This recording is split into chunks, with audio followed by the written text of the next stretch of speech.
என்ன இது ரொம்ப அநியாயம் பண்ணிட்டு இருக்காங்களே. வேகமா விஜயை கூப்பிட்டு சிஎம் ஆக்கி உட்கார வைப்பா. நாட்டில் எந்த வேலையும் நடக்க மாட்டேங்குது. இந்த ஆட்டுக்கு தாடியும் கவர்னர், நாட்டுக்கு கவர்னரும் தேவையில்லைன்ற மாதிரி இது எந்த கவர்னர் வந்தாலும் இதைத்தான் பண்றாங்க. வந்த உடனே இந்த அருளேக்கரா அறுக்க ஆரம்பிச்சிடுறாரு. இனிமேல் இந்த சுப்ரீம் கோர்ட்டு, ஹைகோர்ட் நீதிபதிகளை வச்சு தான் பதவி பிரமாணம் பண்ண வைக்கணும். பதவியம் போட்டு நிச்சயதார்த்தம் பண்ணி 1.5 வருஷம் கழிச்சு கல்யாணம் வைக்கிற மாதிரி இப்போவே 5 நாள் ஆகுது. என்னோட 1 வாரம் ஆக போகுது.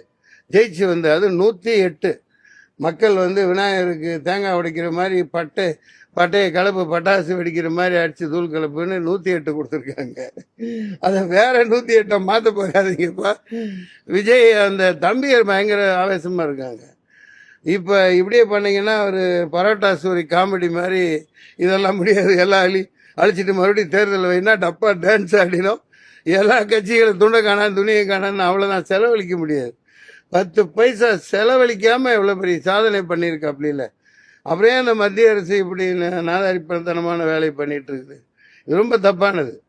மத்திய அரசு அங்கே வட மாநிலங்கள்லாம் இதே மாதிரி டுபாக்கூர் வேலை பண்ணி 50-60 பேர் ஜெயிச்சவங்களெல்லாம் முதல்வர் ஆக்கி விட்டு போட்டு 50 கோடி 100 கோடி 25 கோடின்னு வாங்கி தான் ஆட்சி அமைச்சாங்க. இது எல்லாத்துக்கும் தெரிஞ்ச விஷயம். அப்படி இருக்க சட்டப்படி நடங்க. நீங்கள் சட்டப்படி நடங்க. மெஜாரிட்டி இருக்குது. சட்டசபை கூட்டு நிரூபிக்க போகிறார். எந்த வேலையும் நடக்க மாட்டேங்குது நாட்டில். முதல்ல வேகமாக ஆட்சியில் உட்கார வைங்க. மக்கள் ரொம்ப எந்த வேலையும் எங்கள் சினிமா சம்பந்தமானது மற்ற வேலை எதுவுமே நடக்காமல் இருக்கு.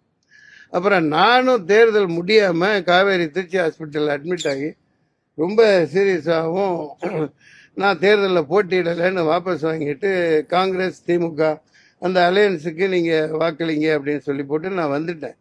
அதுக்கப்புறம் நீ இத்தனை ஓட்டு வாங்கினேன் இத்தனை ஓட்டு வாங்கினேன்னு போட்டு சில பேர் அவனோட உண்மத்தத்தை தீர்த்துக்கிட்டு இருக்காங்க. அந்த நாதாரிகளுக்கெல்லாம் பேசணும்னு அவசியம் இல்லை.